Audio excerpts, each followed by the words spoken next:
Los seres humanos somos por naturaleza seres que cooperamos entre nosotros. La forma en que cooperamos, sin embargo, puede ser muy importante. Podemos cooperar por obligación, por la coerción del Estado, pero también podemos cooperar simple y sencillamente porque esto nos conviene. Entender cómo cooperamos es una de las formas más importantes para entender cómo podemos progresar en lo económico. Yo quiero agradecer la presencia en este programa de Antony Davies. Él es miembro distinguido de la Fundación para la Educación Económica, es profesor de la Universidad Duquesne de Pensilvania, allá en Pittsburgh, en los Estados Unidos.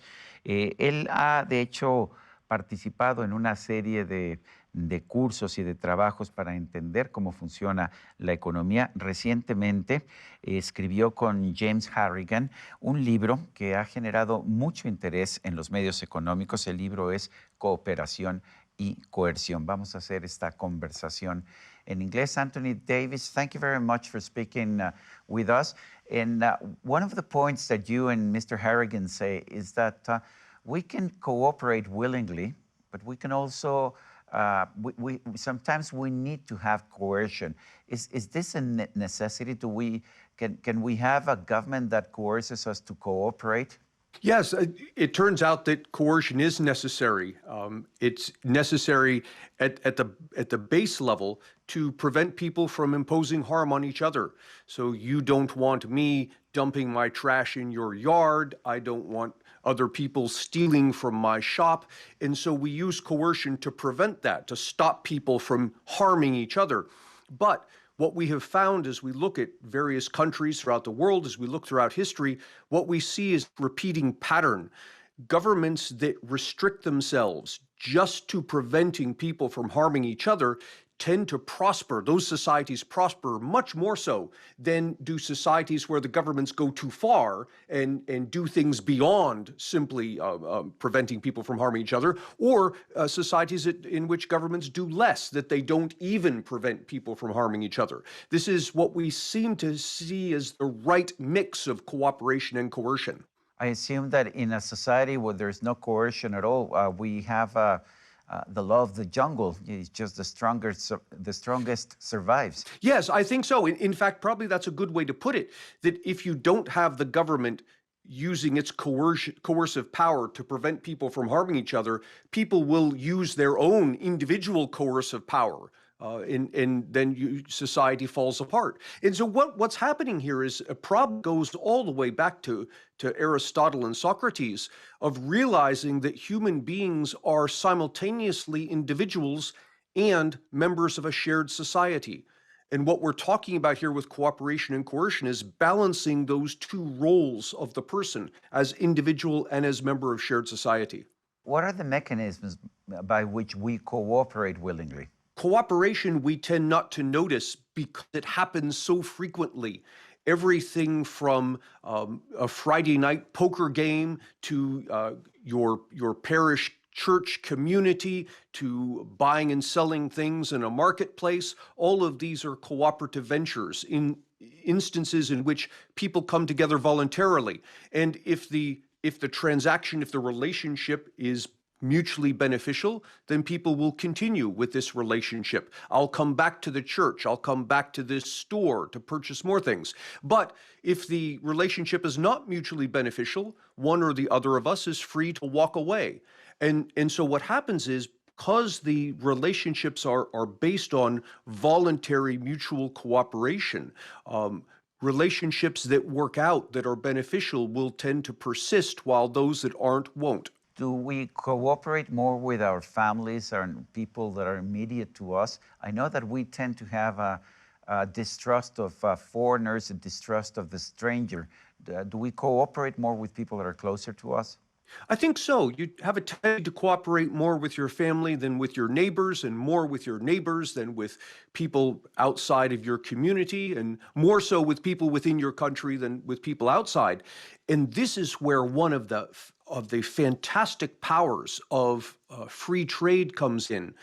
The more countries trade with each other, the less strange we become to each other. And so you're in Mexico and I'm in the United States, and we exchange goods and services. And I get to know you and I start to trust you, and you get to know me and you start to trust me. And as a consequence, our two governments will be unable to wage war against each other because the people have come to know each other. And we see this repeated throughout history. Countries that engage in more trade together, their governments also have much more peaceful relationships because the people see each other as not as strangers, but as people who come together in voluntary cooperation. Professor Davies, you say that societies that cooperate more willingly are societies that are more prosperous. Can you tell us more about it? Yeah, what we see is a role for government in protecting property rights, preventing people from harming each other. Also, in lesser developed countries, government seems to have a beneficial role in establishing infrastructure, building roads and bridges and electrical grids and this sort of thing.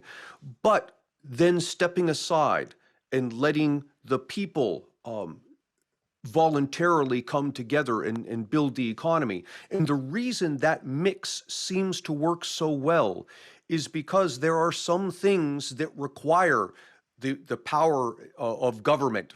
Building a road system is something that is a huge undertaking that's easier for a governmental entity that can use coercion than it is for individuals in a marketplace. So too protecting property rights. But if you leave everything else to the individuals, what happens is you get this dynamic interaction going on where we try different things, and I come up with an idea for a product and I put it out in the marketplace, and if you like it, you buy it, and that puts more resources in my pocket to produce more of this product. Conversely, if I produce this product and I put it out in the marketplace and you don't like it, you starve me of resources, and now I've got to go figure out something else to do, something else that will make you happy, that will encourage you to give me your money.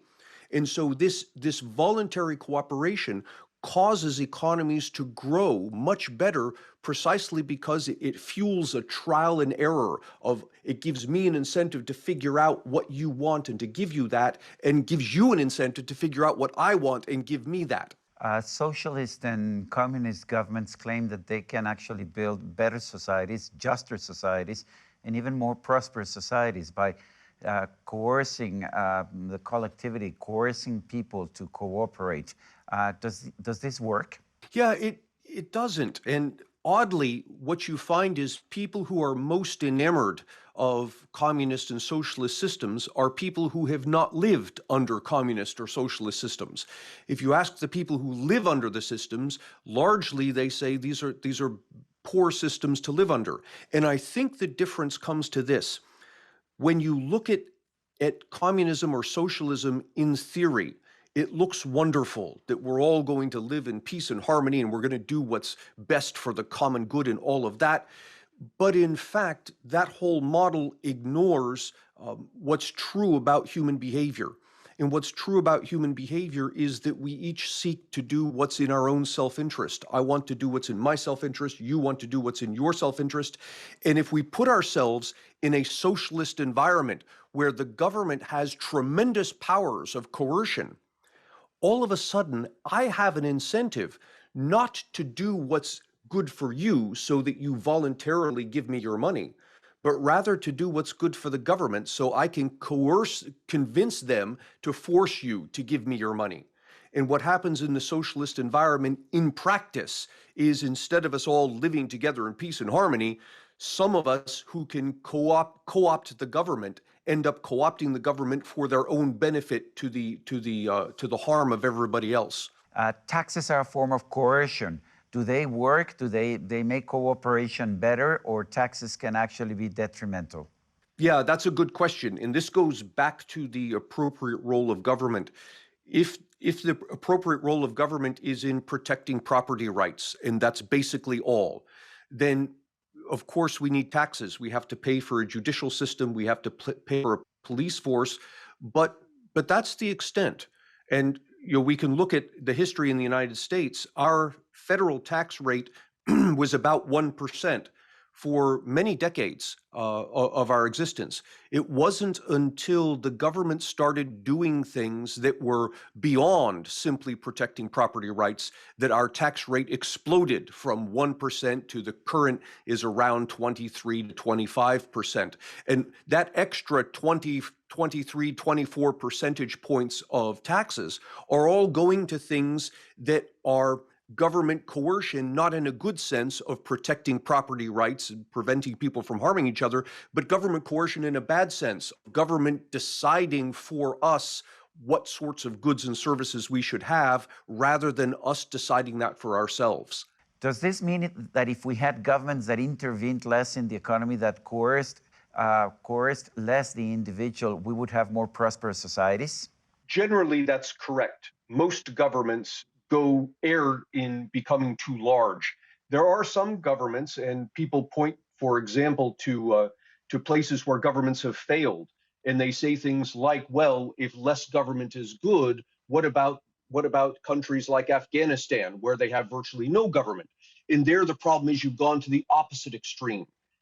Too little government can be bad. Too much government can be bad as well. The problem is the right amount of government, generally speaking, is much less than the amount of government countries typically have. You have a very interesting metaphor in your book. It says that the busybodies have become busy bullies. I found it rather fascinating. Could you explain that to us? Yes, the idea of a busybody is someone who puts their nose in your business. So think about your neighbor who doesn't like how you live your life, and your neighbor's going to say things about you should do things differently. This is the busybody, and we all experience this, right? You come home from college and have dinner with your extended family, and your extended family has opinions as to how you should be living your life and what you should be doing. This is busybody. The problem here is when you combine a busybody with a government, and all of a sudden the busybodies can turn to government and co-opt the government to force you to behave the way they want you to behave.